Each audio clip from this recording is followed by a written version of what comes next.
What's going on, my peoples? We're back with another one. It's your boy Tristan Javon, and we are here at Finn Studios today. And we have ourselves another guest. But before we introduce him, I want to introduce my wingman, my guy over here. What up, what up? Nelson here from the Nelson Show. Tonight, I am Coach Rosario. Coach Rosario's in the building. Nice. Okay, and our special guest with us today is somebody that's close to both of us. He's a very special guy in my life. My coach, I played sports back in high school, and sports changed my life. A lot of people know him as Michael Yamin. I know him as coach, influence, like I said, in the lives of a lot of people. He's been coaching for 25 years plus, playing sports, been around the life, has been teaching. He's made an impact and lasting memories in a lot of people's lives. An avid member of the Merrimack Valley community, especially the city of Lawrence, where he's taught and coached for the last 2 decades. Mike and me, what's up, man? How you doing? Glad to be here, guys. It's an honor. It's an honor to be here. This is a great thing you guys are doing. I love it. Love it. Happy to have me. Yeah, thank you. So we actually started this, like I was saying, we started this because the coronavirus happened. It's something that I've been passionate about, just getting on TV and talking media. I love talking about sports and stuff. I always wanted to be an analyst. And then when the virus happened, we was like, man, let's do something. Let's start a podcast or something. I talked to Nelson about it, and then this kind of just all started up. So let's just kind of talk about that for a second. Like, what have you been going through during this time? And it's been almost a year, actually, which I can't believe. So how have you been holding up and like just checking in with family members? It's been tough. It's tough on everybody. I got a 12-year-old daughter, and she's been home with me, homeschooling, and the virtual learning. She's ready to go back to school. I'll tell you that. And and me not being a sit down person, it's been hard just sitting in front of a computer screen, not teaching my gym classes. But we're staying healthy. We watch what we do. I'm not going to sit here and say we've been in our house for the past 9 months, but we've cut down a lot of stuff we've had to do. Right. See family members we can, obviously be in touch with family and friends, and it's been hard with my daughter not being able to play sport. She's a softball player and she wanted to get into volleyball and stuff like that. So that's been difficult. I think it's difficult on all the kids because they can't see their friends and they can talk to them, but they can't physically see them. So I think that's the hard part for the younger ones. That's definitely been hard for a lot of students that I've talked to, for my daughter and even myself, because I'm like, man, I'm so used to going out. I feel like this has been the fastest year of my life. Like literally, I just felt like if it was just Christmas not too long ago, we was just talking about the coronavirus in China. Nobody thought it was gonna come over here, and then all it took was one NBA player to catch it, and the whole country started shutting down like the week after that. So, throughout this time, how have you kept yourself busy? Well, early it was a lot of TV, but it's a lot of home workouts, and I'm glad the gym started getting open, and we've gotten back to a little bit of normalcy with places being open, and the summer I'm a beach guy, and I bring my daughter up to the beach, but we're in a private spot where we weren't around a lot of people, so we felt safe up there, and and obviously just. Well, right now it's just watching football and wishing we were on the field. I got the sports back, so when the NBA came back, MLB, that was huge. Hockey, all that came back. So. That was something because when it happened, I was dying without sports.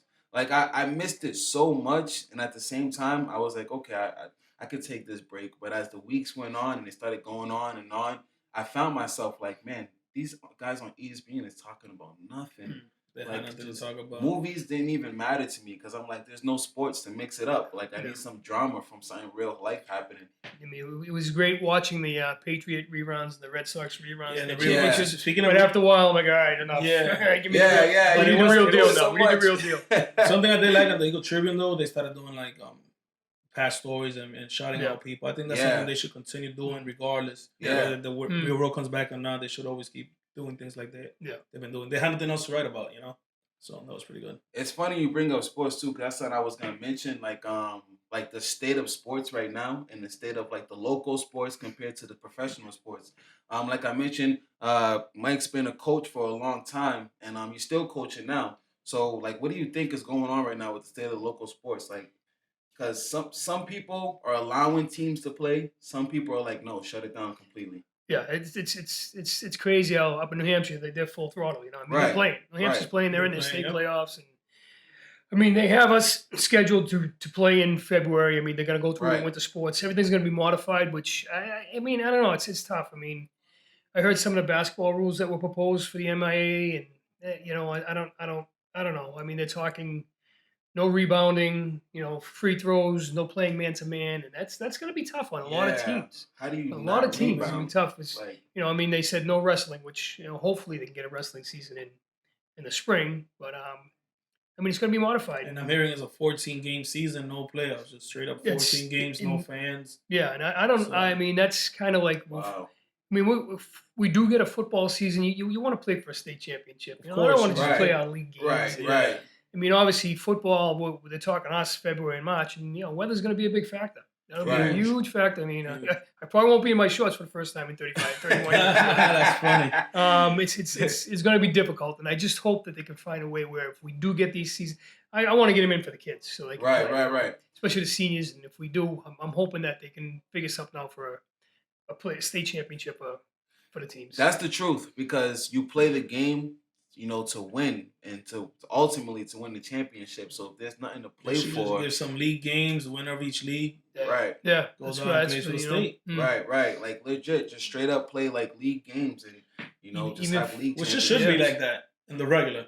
Yeah, I mean, if you want a real playoff system, that's how they should have been doing it years ago. Yeah. Right. It's like, but even if they go like play your small school opponents, large school opponents, and then, I mean, years back they had the system where there was a 1A, 1B champion, 2A, 2B. Right. So the league, it would be 4 teams in the league. They play, and the two winners would meet in the championship. Even to do that for a year, just exactly. I mean, you're gonna get every league champion's gonna say, yeah, we're the best team in Division 1. We're the best team in Division 2, and it's just never gonna pan out. That's true. Yeah, and then you get so many kids who are not playing, not being active, that they're losing that muscle memory. They're losing that time spent just learning the game, because that's the biggest part nowadays. Is a lot of people don't know the games of the sports that they're playing, so they're just running out there. Because so many kids are so athletic nowadays that coaches are just grabbing them off the streets like, you're athletic, get in here. You're athletic, get in here.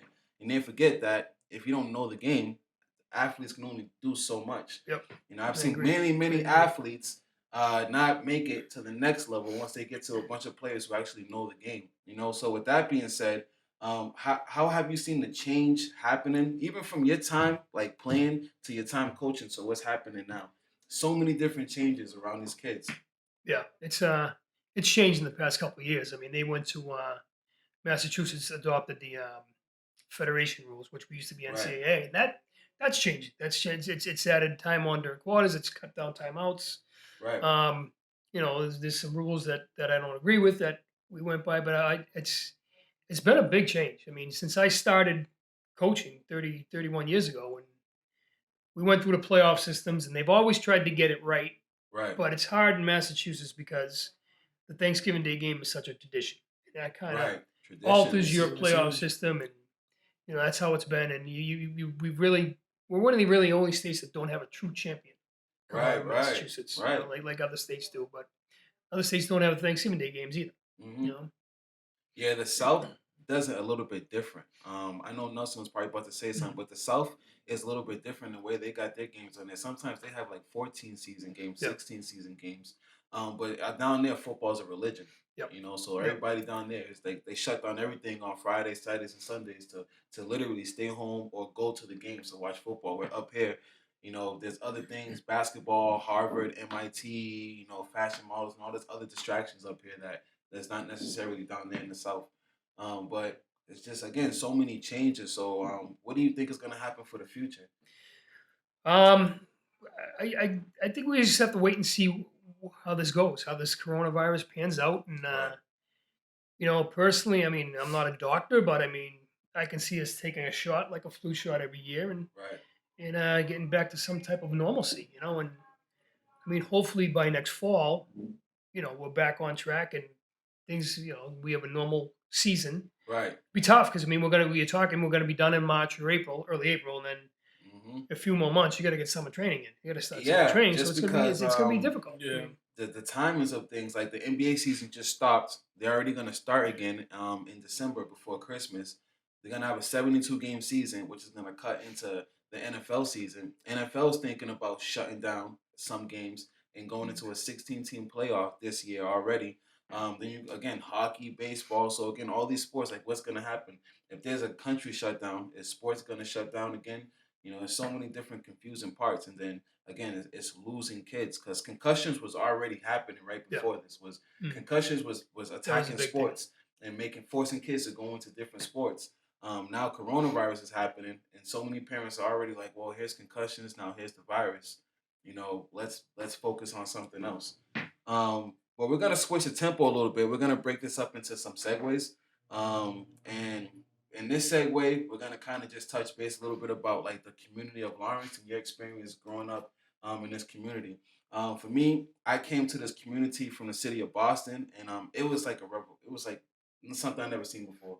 It's 90% Spanish people that live here now. If you've never been to Lawrence, and then the other 10% is a mix of whites and blacks, Asian culture, and stuff like that. But it's such a strong presence. But one thing I know about this city is the pride is like almost nowhere that I've seen before. Like win, lose, no matter what, it's the pride in this city is so strong and impactful. So I can imagine, you're one of the originals that I know who like actually went to the old Lawrence High, graduated, experienced the Lawrence High in the 90s, where the culture was completely different from what it is right now. So let's talk about that for a little bit. Just kind of your experience in the community. Like, what did you learn being in a city like this? You get the best of both worlds. I grew up in a good neighborhood. Right. Wasn't rich. Which neighborhood? I was in the Mount Vernon area. Mount Vernon. I mean, never rich, but my parents did a great job raising me and my three brothers, and I mean, we had the the best of both worlds. We had a neighborhood where we can go outside and we can play wiffle ball, play football, play street hockey. Right. Walk down the street. We're down at Mount Vernon Park. Right. We had the movie theaters, we had the bowling alleys, we had the stadium right over there. And then you get to Lawrence High School and you meet kids from different parts of the city, and you get lifelong friendships. I mean, it's just I still hang around with the guys I was in high school with, and it's great. It's a great feeling. As a matter of fact, it's I run our class reunions for Lawrence High School class of '86. A couple of my buddies graduated in '85, and I'm doing our reunion next year, our 35th reunion, and and I mean we'll get 50 or 60 people, but I mean they're all the guys that I grew up with and hang out with. Yeah, that's a beautiful thing. That's a beautiful thing because I was talking about that with Nelson. Is that when you get to high school and you play a sport, with a band of brothers, you build a relationship like people don't understand outside of that. The same people you was in high school with, you're still friends with 10, 15, 20, 25, 30 years later, still talking about some of the same memories from when you was a kid and stuff like that. So that's always a good thing. And one thing I remember growing up was the spaghetti dinners, and we used to play the movies before the games and stuff like that. Those are traditions that I won't ever let down, and those are like very special to me. So, what other life lessons did you learn just like growing up that you still go by today? Oh, my parents instilled in me, at a young age, me and my brothers and I, that it's you don't see skin color, you don't see different nationalities. As we're all one, and that was big for me and my my brothers, and a lot that kept me in Lawrence is just seeing the multicultures and wanting this city to succeed and that high school to succeed, and that's kind of like what my time at Lawrence High is. What I wanted to instill into our players is you build lifelong friendships. It doesn't matter what color your skin is. It doesn't matter where you originally came from. It doesn't matter what your beliefs are. If you're together, it's that's how it should be, and that's a big part of the city that I was proud of. Right. That I've been proud of is just like how that is taken, and then I see you guys and I see the other guys, and you're still hanging out. And, it goes back to the pride and the friendship. It's great, and it's made it all well worthwhile, and it made it a pleasure to be there and see, watch you guys grow up, and now I get to see you guys raise your kids. Right? Yeah, I know. Literally, I'm like, when I was a kid, I'm like, wow, I never seen all this. Now at my age, I look back and I'm like, man, like this the timeline of how this all unfolded. And just staying on the topic of friendship, I seen a picture of you. I was laughing because I seen a picture of you. Back in high school, was you and all the boys. You guys were all lined up in the hallways, and I was like, man. Then I see another picture of you and all your boys on vacation. You guys all had your shirts off, and I was looking. You always post about the Bubba challenge, and I know Bubba was probably a good friend of yours. I wanted to ask you about Bubba, like if you could just talk about that for a little bit, because again, those are special moments, and we all have those friendships that we think about. Yeah, Bubba's passed probably 8 years now. Back in September, and Bubba and I we knew each other since we were in second grade. Yeah. We went up to middle school together and high school together. I was the best man at his wedding. I was his son's godfather. Nice. And Bubba was he was larger than life. He was a great athlete. Yeah. Life of the party. And I mean he was that till the day he died. Till he passed. Yeah. He passed from brain cancer. Obviously, nobody knew, but yeah. Bubba would come down and he helped us out a few years on the freshman level. Mm-hmm. Work. After a couple of years, he couldn't make a commitment because of work. But yeah, it's and me and all my buddies, it's we were there since second grade to the day he passed, and not a day goes by where you don't think about him because like I said, he was for us, he was the life of the party, and he was athletically, he was as good as he was, off the field as a person, and he's just he's unforgettable, is what it is, unforgettable. We always, like I said, we all have those friends. For me, that was Jeffrey when Jeff passed away. Big J. It was. I remember that day like it was yesterday. It's a sad day. I wish he would have played sports all 4 years of his career, because if anybody knows, Jeff was a beast. But he was always working and trying to take care of his mom and stuff. So he passed away a few years ago. That's something that, like, when I get your age, I'm gonna always think about that. Like, man, Jeff, man, I can't believe that. We keep those close to our hearts. So, shout out to all the teams, all the friends, all the players back in the day, that you guys are still hanging out. I see it all the time, like, with the class of 07 with Jesse, Marino and them, and the class of 09 with that crew, like all these different classes that have stuck together. I love that stuff. But we're gonna, switch the segue again and go back into a little bit more about actually coaching. So can you talk to us about your time just coaching at the different places you coached? Yeah, it's I started at Greater Lawrence. I did 8 years there. Yep. Realized that my mentor, who was Jack Delaney. Jack Delaney was a great Lawrence High coach. He was played back from the state championships back in the 50s. And nice, big shout out to Jack. Great man, and he's he got me into it. He's after 8 years, he's like, listen, you gotta move on. And so I went out, got a varsity position at Andover High School, and then moved on to Lawrence High School. Did a few years there and bounced around, and went to Whittier Tech. Yep. Obviously, I had my run at Lawrence High as the head coach, and I took a year off to clear everything up, and then now I'm at North Andover. Yes. Just position coach in North Andover, Mac Valley area, just traveling around. Yeah, no, it's I mean, I had some offers elsewhere. I've had a couple smaller college offers in the past, but it's just something. It's just I wanted to stay here. Right. What here was the place. It was home. Yeah. And it's like that sometimes. Where you feel like an environment and you're like, this is home. Like this is where I need to be. So can you talk about like your first head coaching gig, and like, what was that like getting that first head coaching gig? It was surreal because it's when I did get hired at Lawrence High School, right. I had applied 4 years earlier for the job, and I was denied. I was a finalist, but I was denied. Right. So I heard I went to Whittier Tech and had 4 great years there. Mm-hmm. The Lawrence High job came back, and I was hired 4 years later, and it was a lot of work. But like I said, it's for what we have, and we'll have it for a lifetime. It was well worth it. It was well worth it. There were a lot of battles on the field. I had a lot of battles off the field. Right. Inside the building too. Right. But I've always. I was this type of person. I always put my guys first. Right. There's a lot of politics when it comes to sports. If you don't play, you don't know that. But when you're actually a part of a team, there's so many different political things that happens behind the scenes for you to even have your sports team. There's a lot of differences, things that maybe some people are rewarded that maybe others are not. And it makes a difference, but you don't see that until on the field. You know, there's a lot of things that happens in the actual high school of Lawrence High that you don't see on the field that affects what happens on the field. Just like it affects other schools and stuff like that. So, Absolutely. Yep. you know, if you know, then you know. You know, but here's a question I've been dying to ask. You know, I think this is a topic that comes up amongst every class at Lawrence High. We always talk about this post high, but throughout your time there, you spent over a decade coaching at the Lawrence High. There's been some really talented players and talented teams, not just at Lawrence High, but I'm sure at Whittier, at the Volk, everywhere you coached, North Andover, you've had some really talented rosters. So can you just talk about like some of the rosters and how you helped some of those guys realize their potential? Yeah, it's I mean, my first year there was I said it was tough. I mean, I walked in there my first year with the AD, my first meeting with the athletic director at the time, and he basically said to me, "You have no scrimmages, you have no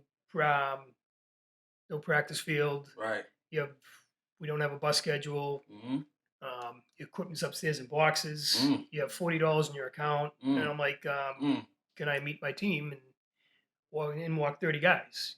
So I'm like, "All right." And it was going to be a tough building process, but we built it up. We built it up, and it was great because the first year there we had Danny Rodriguez, who ended up signing a D1 scholarship to Central Connecticut, and that was hungry, can't forget good kicker. That. And it's just I've had guys.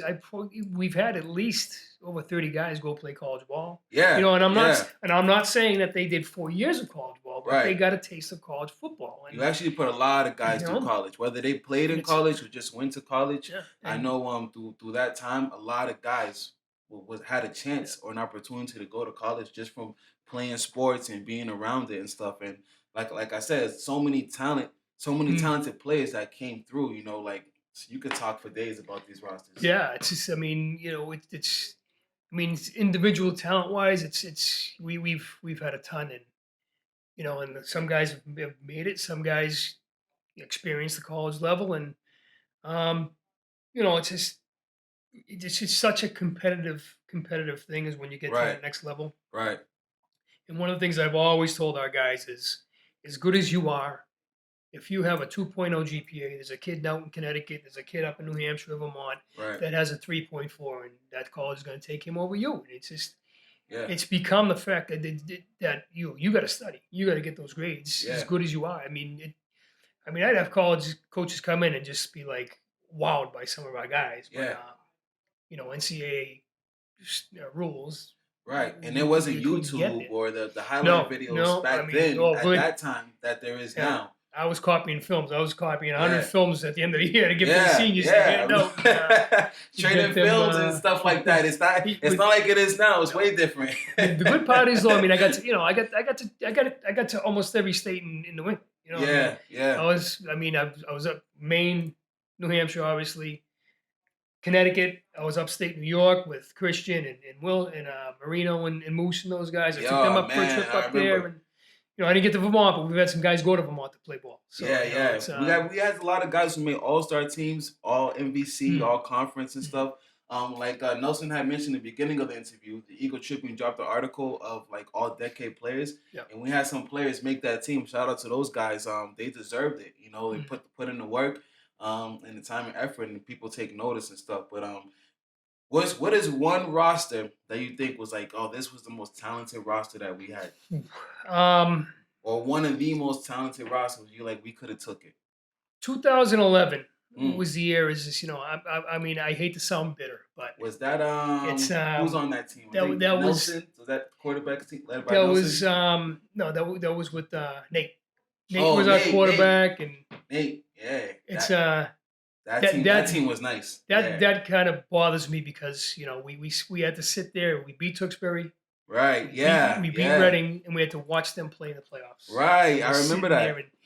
It was tough. I mean, we had the best record in the small school. 3-1. Tewksbury's 2-2. But because of a point system they put in for that year, Tewksbury got to go to after we beat them. And it's ironic because that was a 2011 team.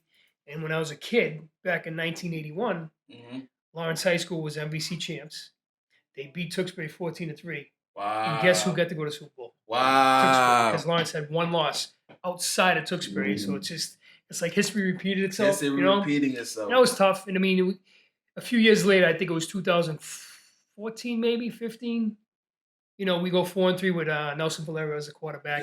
Yep. We're sitting there. We're like, we just beat North Andover, who was a D2 finalist. Yep. We beat Bill Ricker. We're walking off the field saying we're in the playoffs. We're 4-3. We're in the playoffs. Yeah. And all of a sudden, we wake up the next morning. We're denied a playoff spot to a team who was 4-3, but played lower division teams that we've played. Yeah, that's where Mass didn't get it right there. That's one of those things where Mass didn't get it right. And then there was our team in 2009, 2008. Pedro, Ramon, Dimitri. Wow. And those guys. 2010. Shout out to Pedro. Shout out to Ramon, Dimitri. We were 7-4 that year, and then we were accused of having the illegal player. Coach, that's something I actually want to talk to you about. I have it right here. Mm-hmm. That was the 2009-2000 season. I remember that. I graduated in 2008, so that was the year after me. It was Francisco, Preacher, Dimitri, Pedro, Pitbull. A lot of guys on that team. That roster was loaded. Kyles, De Jesus, and if anybody knows De Jesus, he was a beast. And there was something about Haverhill that they didn't like. So they went ahead, and again, politics got the best of that situation. But you want to touch a little bit more about that? Yeah, it's Haverhill accused us of having an illegal player. But I mean, the funny part about it is when this young man came over to us, we called Haverhill and we said we have a player named so and so. I mean, I won't mention his name. I don't know if he wants his name mentioned or not. But we don't know. We didn't have him on our team. So we go ahead. This was the year before. So we go ahead and schedule Haverhill. We know we have a year or two to go back in the MVC. So let's get some MVC teams on the schedule. So we scheduled Haverhill. Young man had a very big game the week before. We beat North Andover. He had a very big game. He was featured in the paper. And then all of a sudden the complaints start coming in. And I'm like, we called them, and they said that they've never, they never had this young man on their roster. Right. And all of a sudden, people step in and say, "I know you got to forfeit your games," and I'm like, "Yeah, but we did the right thing. We made the phone call." Right. But I mean, they didn't kind of had to bite my tongue back then. We was a young coach, and we knew what we had. We knew what we had. That team came on big at the end of the year, and we're like, we'll play anybody right now. Yeah. I mean, we ended up playing Haverhill, and I think it was 46-12. I think it was the final score or something. They beat them down. They beat them down. It was mad about that one. And and then we went on to play Greater Lawrence, and that was a 39-0 game. Right. 33-0 at halftime. You know how talented that roster was? I have to say this for the camera. That roster was so talented that Primetime didn't play that whole season almost. And he came back the last game and scored a touchdown the very first time he touched the ball. Took it back to the house. The very first time he touched the ball, the whole season took it back to the house. And that's how talented that roster was, that he did not play that whole season. And I'll take it to my grave that we were 7-4. We were 7-4 that year. We weren't 4-7 like they say. We did the right thing. And but again, back then you had to bite the tongue a little bit. But I mean, even the guys have at the end of the season, like, Coach, we know we're 7-4. Right. That it sucks too, because like I said, to take that away from a bunch of guys in a city like this, in the environment and the things that we have to put up with, just to make it to practice, just to make it to the games on Friday night. Because I can remember, some nights or some days, even the day of the game, and being like, wow, that really happened. Like, we have a game in a couple hours, and that really happened. Like, so it's tough. It's difficult, to play in an environment like this, let alone trying to go out and win some games and stuff. But, the Merrimack area, I won't take nothing away from it. I say this all the time. This is the best area for football. Like, there's so many good teams in this area. They should have never took Lawrence High out the MVC. We played, like Newburyport and all those teams, which leads me into my next, question. But, we played so many teams that I don't think we really had any business playing. And this brings me to the question about what was like one of the most emotional moments that you've had on the football field. For me, it was that day that we played Masco. I don't know if you remember. It was such an intense game. Jeffrey got kicked out the game. We had so many penalties on us during the game. The halftime speech was really intense and emotional. We came back out there. We did what we had to do. We went back on the bus and went home. But I won't ever forget that day. That was a tough one. You know, Mhm. it's I mean the Cape Ann League was a good league back then. Mhm. You know, Masco was they had a very good run for a few years back then, and we came in and we were facing the odds, and All the time. I tell you what, we went toe to toe with them. I mean, things happened, and I had to call a timeout and grab the referee because he wouldn't come over and talk to me, and Mhm. I can't repeat what was said, but I Right. basically told him to get a control of the game, or Yeah. I'm letting loose. That game was intense. If but you were there, you felt it. we played it. We played him. We played him tough, and the things we went through in that game it was hard. It was Yeah. hard. It was hard to deal with, and it's obviously especially for our guys, the things that were said and things that were done, Right. for them to hold their composure. It was big on them. It was big Yeah. on them. Yeah, definitely. Again, emotional moment. Do you have any other ones you want to share? Yeah, there's been a few. I mean, um, obviously, seeing Nelson Valerio break the area passing record was great. Right. You Yep. know, Yep. Shout out to Nelson. you know, Shout out and to Nelson. It's good to talk about some positives. with the year we beat Salem on Thanksgiving when it was Bubba's last year.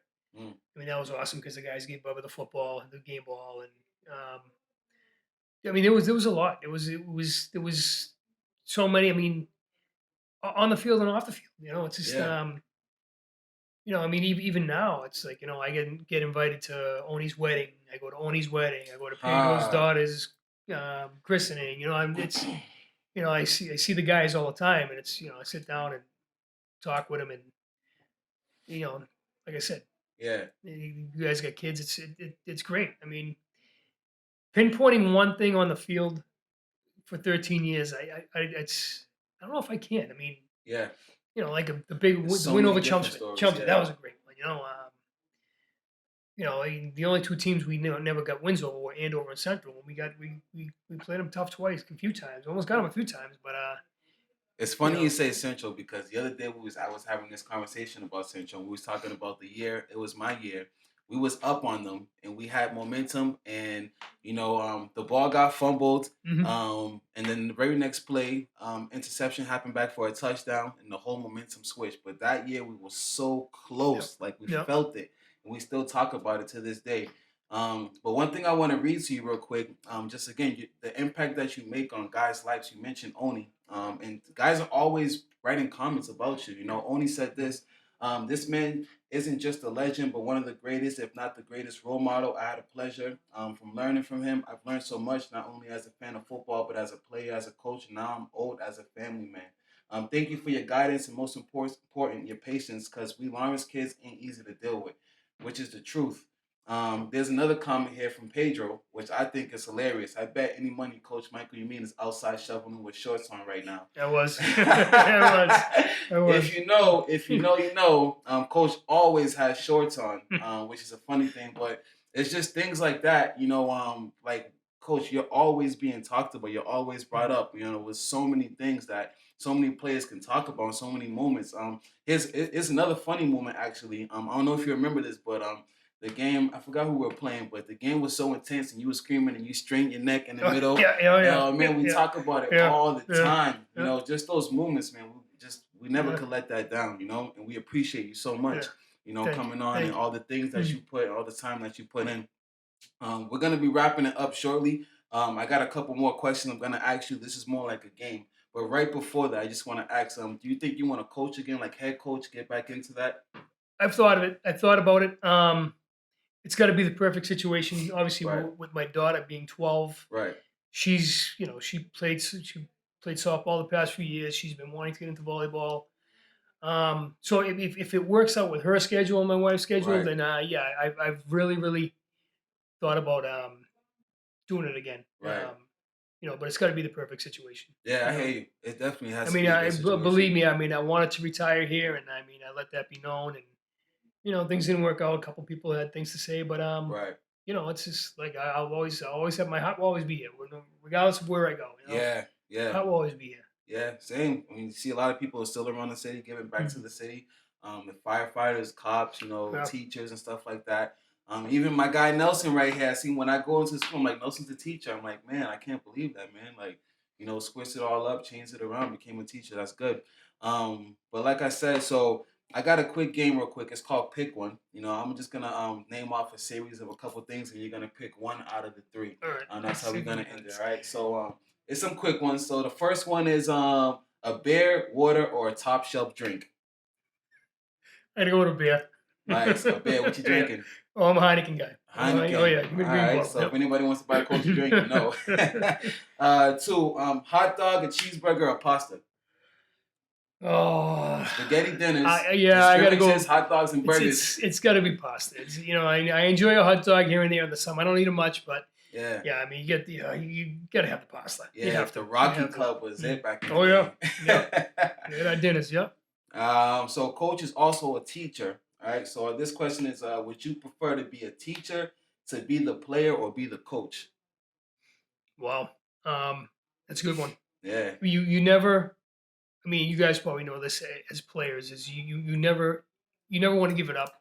Right. It never leaves you. I think it's why so many former players at all levels get into coaching or to broadcasting or to front office work. Yeah. I'd always like to have that one day where I can play one game again. Just play one game again. Just run out there with your guys. That's it. Yeah, that's it. That's it too. All right. How about this? Would you prefer? This is a 2 question, right? Would you prefer to watch high school sports, college sports, or professional sports? I would put professional last. Professional last. I mean, the emotion you see in high school and college it's great. I mean, even just watching that Notre Dame Clemson game the other night. I mean, just seeing. Intense.